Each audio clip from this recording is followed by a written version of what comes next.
The morning mist clung to the Missouri prairie like a shroud as Thomas Whitmore gathered firewood behind the trading post. At 19, he had learned to find solace in the quiet hours before dawn, when the weight of being completely alone in the world felt bearable.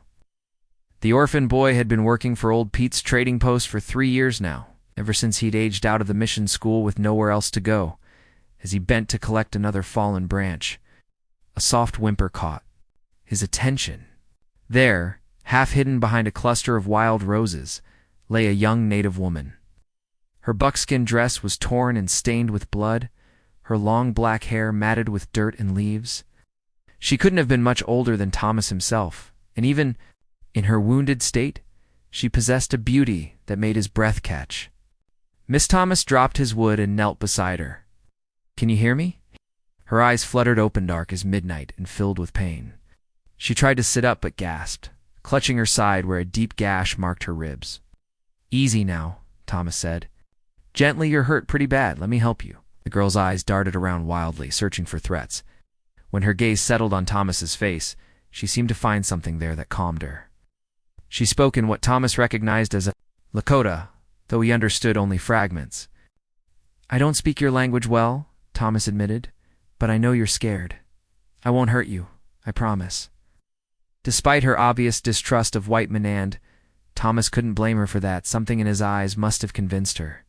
She allowed him to help her to her feet, leaning heavily against his shoulder as he guided her toward the trading post. Old 8 wasn't pleased to find Thomas bringing a wounded Indian girl into his establishment, but he wasn't heartless either.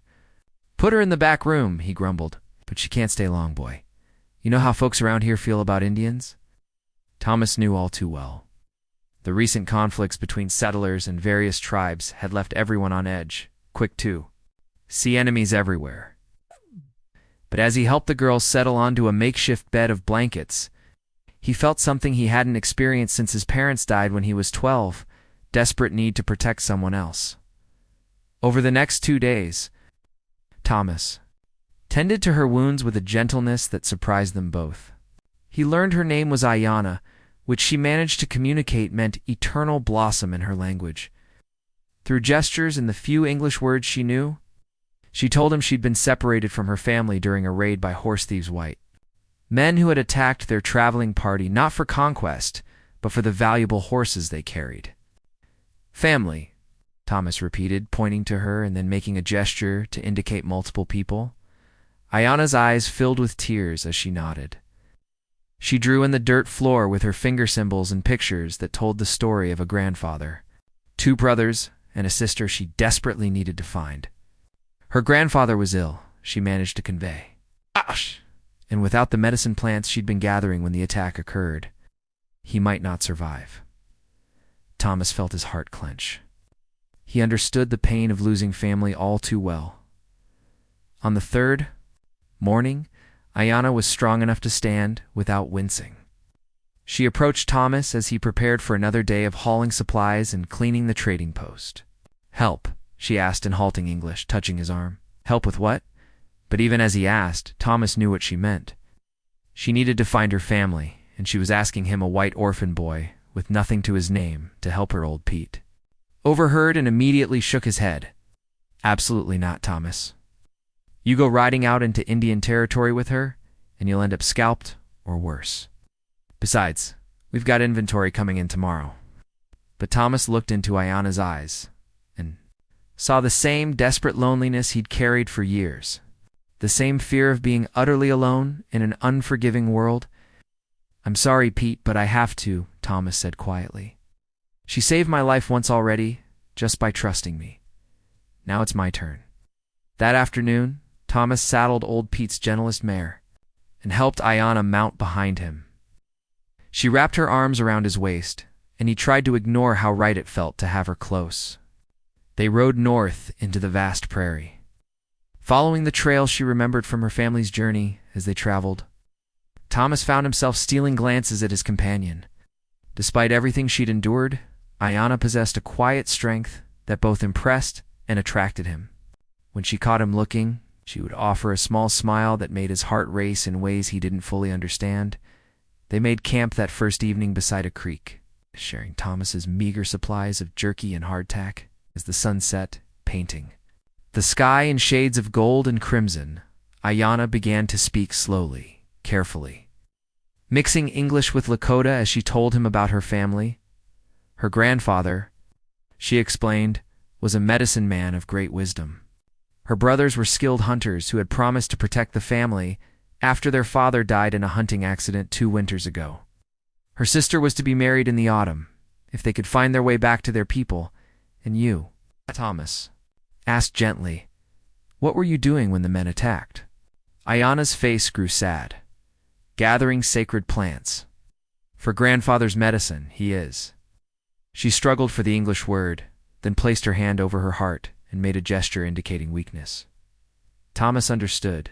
Grandfather was dying, and she blamed herself for not being able to complete her mission to save him. We'll find them, Thomas said with more confidence than he felt. We'll find your family, and your grandfather will get the medicine he needs. That night, as they lay on opposite sides of their small campfire, Thomas found himself thinking about what would happen when they succeeded in reuniting Ayanna with her family. Would she simply disappear from his life as suddenly as she'd entered?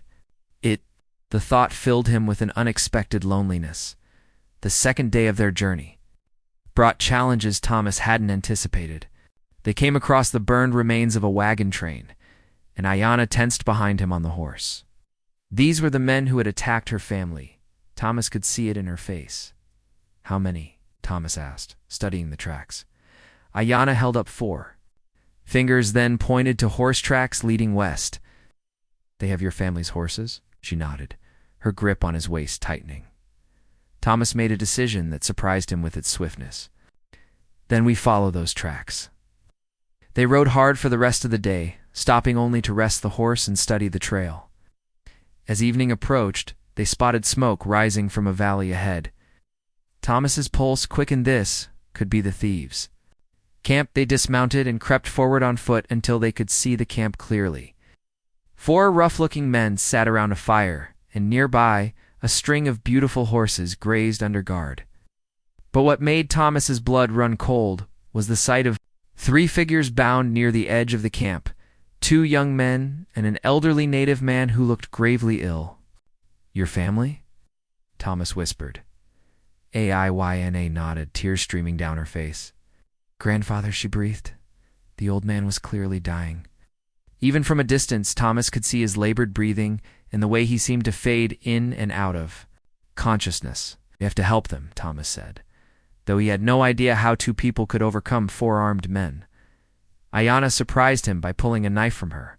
But apparently she'd been armed all along and simply hadn't felt the need to threaten him with it. Wait for darkness, she whispered. The plan they devised was dangerous and probably foolish, but it was all they had. When the thieves settled down for the night, leaving only 1 man on watch, Thomas would create a distraction while Ayanna slipped in to free her family. As they waited in the darkness, Ayanna suddenly turned to Thomas. If we die tonight, she said softly, I want you to know you are a good man. It's the best white man I ever know. Thomas felt his heart skip. Ayanna, she placed her finger against his lips. I know. I feel it too. The moment stretched between them, charged with unspoken feelings and the very real possibility that they might not survive the night. Then Ayanna leaned forward and kissed him soft, brief, but filled with all the emotion neither of them had. Dared voice. Now we go save my family, she whispered. The rescue attempt nearly ended in disaster. Thomas's distraction worked too well. He'd started a small fire upwind of the camp, and the resulting chaos woke all 4 thieves. But in the confusion, Ayanna managed to free her brothers, who proved to be formidable fighters despite being bound for days. The battle was brief but fierce. When the dust settled, 2 of the thieves were dead. 1 had fled into the night, and the 4th was bound and pleading for his life. More importantly, Ayanna's family was free, but their reunion was bittersweet. The old medicine man was barely conscious, his breathing shallow and labored. Ayanna knelt beside him, speaking rapidly in Lakota as tears streamed down her face. One of her brothers, a stern young man named Chayton, approached Thomas with obvious suspicion. "Why do you help us?" he asked in accented English. Thomas looked at Ayanna, then back at her brother. "Because she needed help, and I couldn't walk away from that." The other brother, younger and less suspicious, studied Thomas with curious eyes. "You risk much for strangers?" "You're not strangers," Thomas said simply. "Not anymore." As dawn broke, it became clear that Ayanna's grandfather was beyond the help of any medicine they might find. The old man beckoned Thomas closer, speaking in Lakota to Ayanna, who translated. He says, ... He says, "You have proven yourself worthy of trust. He wants to give you something." The old medicine man pressed something into Thomas's palm, a small carved stone in the shape of a bird. Through Ayanna, he explained that it was a token of family, given only to those who had proven themselves brothers in spirit if not in blood. Then the old man's eyes found Thomas's face, and he spoke directly to him in English, his voice barely a whisper. "Take care of my granddaughter. She has chosen you, and you have chosen her. Do not let the foolishness of others keep you apart." Thomas felt his throat tighten. The old man managed a weak smile. "I see how you look at each other. I see how she trusts you. In my vision dreams, I have seen this moment. We're meant to be together." The medicine man died peacefully an hour later, his hand in Ayanna's. His family gathered around him. As they prepared his body for the journey home, Thomas felt like an intruder. These people had their own customs, their own ways of grieving, and he was an outsider. But when he started to slip away, Ayanna caught his hand. "Where do you go?" she asked. "Back to the trading post. You need to be with your family now, to mourn properly. I don't belong here." Ayanna's eyes flashed with something between anger and hurt. "You belong where I am.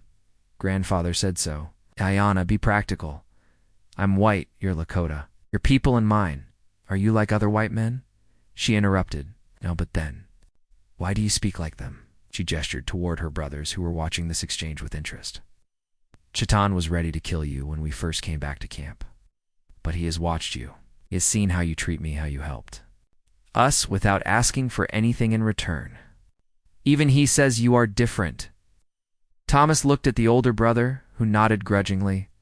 "My sister speaks truth. You have proven yourself honorable, but..." Chayton's expression grew serious. "If you want to be part of this family, you must understand what that means. Our people and yours are often at war. You would be caught between two worlds."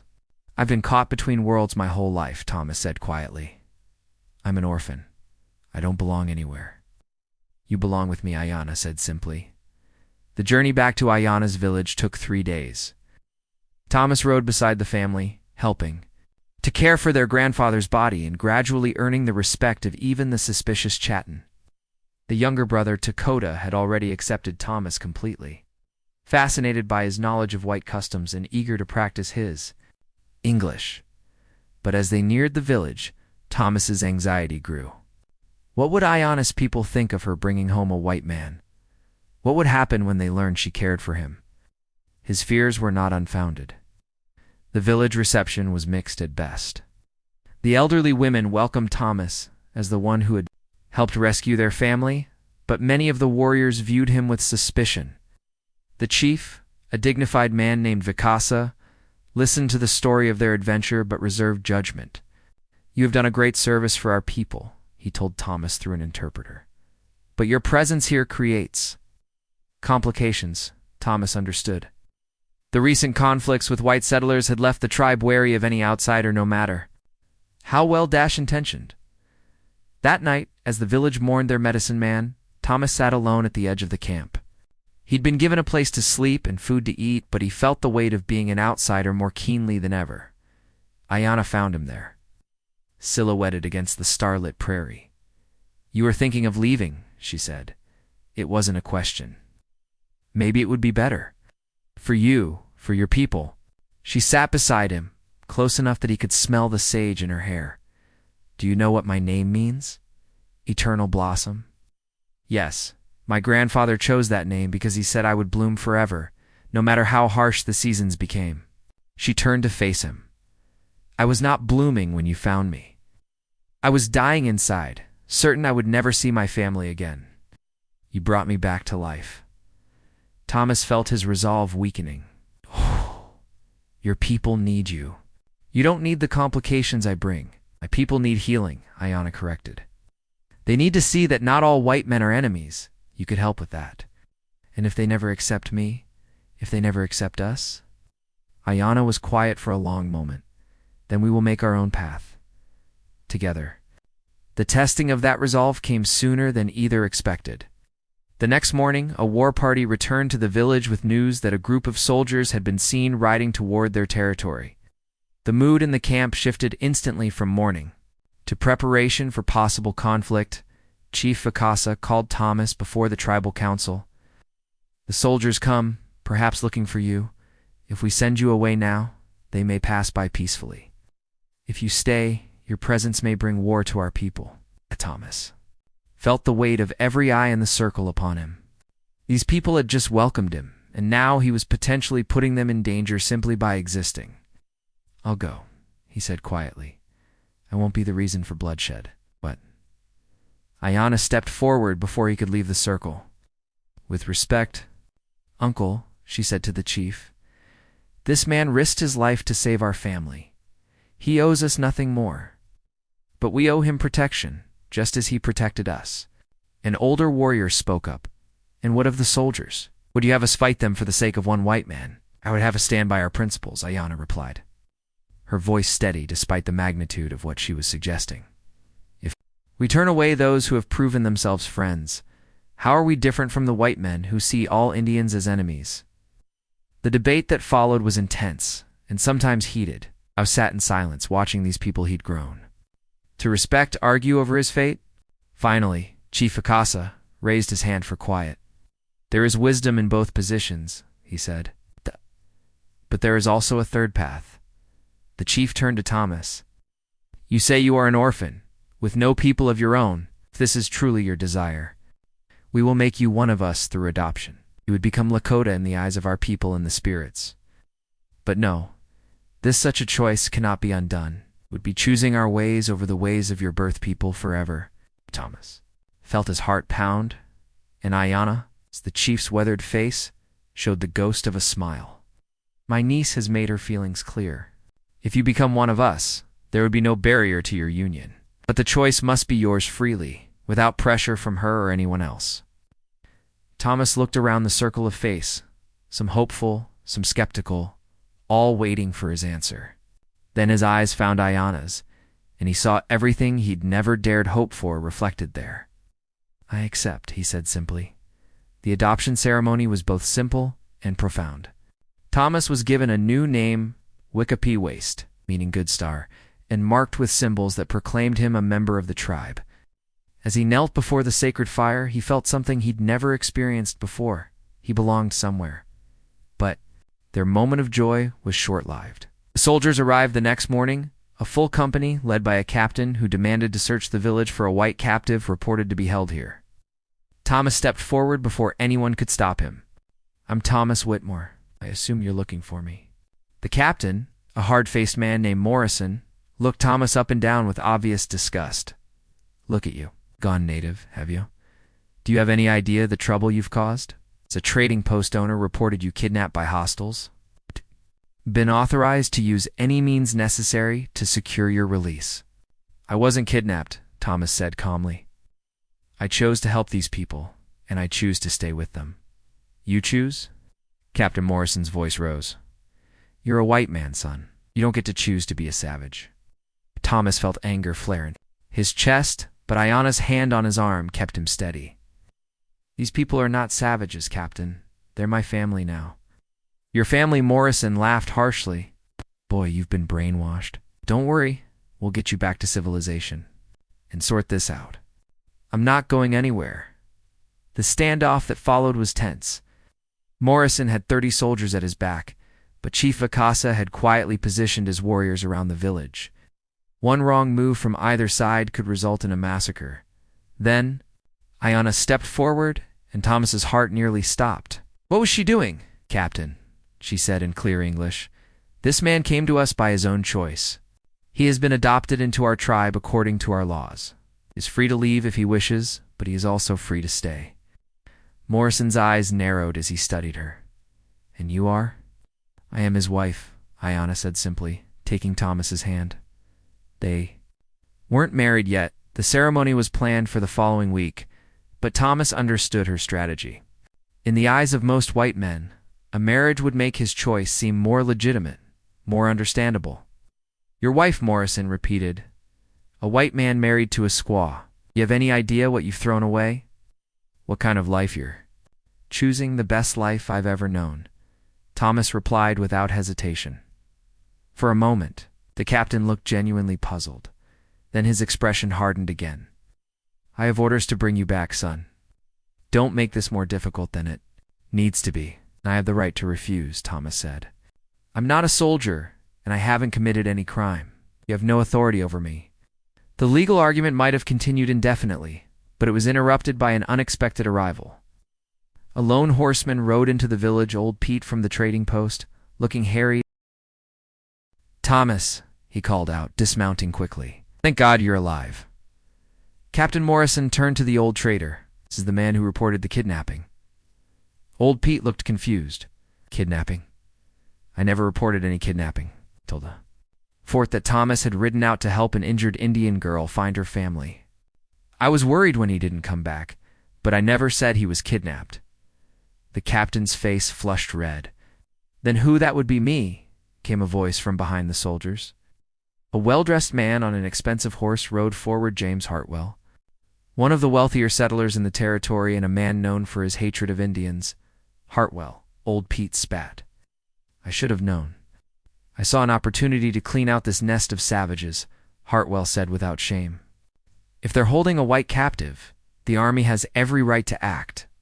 But they're not holding me, Thomas protested. I'm here by choice. Choice, Hartwell laughed. What kind of choice is it to throw away your heritage, your race, your very identity for these animals? The insult to Ayanna and her people was more than Thomas could bear. He stepped forward, his fists clenched, but Chief Fakas's voice stopped him. Enough, the old chief said in English. Captain Morrison, you have seen that this young man is here freely. Your mission is complete. Take your soldiers and go. Morrison looked uncertain. The situation had become far more complicated than he'd expected, and he clearly had no desire to start a war over what amounted to a domestic dispute. You're sure about this, son? He asked Thomas one final time. You're choosing to stay here, to live as they do? Thomas looked at Ayanna, at her brothers, who had come to accept him, at the chief who had offered him a place in the tribe. Then he looked at Hartwell's sneering face and Morrison's barely concealed disgust. I'm sure, he said firmly. The soldiers left that afternoon, taking Hartwell with them. Old Pete lingered long enough to wish Thomas well and to give him his wages from the trading post money he'd earned, but never collected. You sure about this, boy? The old trader asked quietly. It's not going to be easy, living between two worlds. I'm not living between two worlds anymore, Thomas replied. I've found where I belong. Old Pete nodded slowly. I can see that. You look happy. Happier than I ever saw you at the post. Glance at Ayanna, who was helping prepare for the evening meal. She's a good woman. Take care of each other. As the trader rode away, Thomas felt a chapter of his life closing. The orphan boy who had worked at the trading post was gone, replaced by Wickapee Waste, a man with a family and a future. That evening, as the village celebrated their successful resistance to the soldiers' demands, Ayanna found Thomas sitting by the river that ran past the camp. Are you sorry? She asked, settling beside him. About what? About choosing us over your own people? Thomas considered the question seriously. The people back there, the captain, Hartwell, even old Pete. To some extent, they're not my people. They never were. I was just someone who happened to look like them. He took her hand. You're my people now. This is my home. Ayanna smiled, but Thomas could see worry in her eyes. It will not always be easy. There will be those among my people who never fully accepts you, just as there will be white men who see you as a traitor. I know, Thomas said, but we'll face it together. Together, she agreed. Their wedding took place a week later. under the vast prairie sky with both their peoples, Yana's by blood, Thomas's by choice, gathered to witness their union. As they spoke their vows in both English and Lakota, Thomas felt a peace he'd never known before. But their happiness was tested sooner than either expected.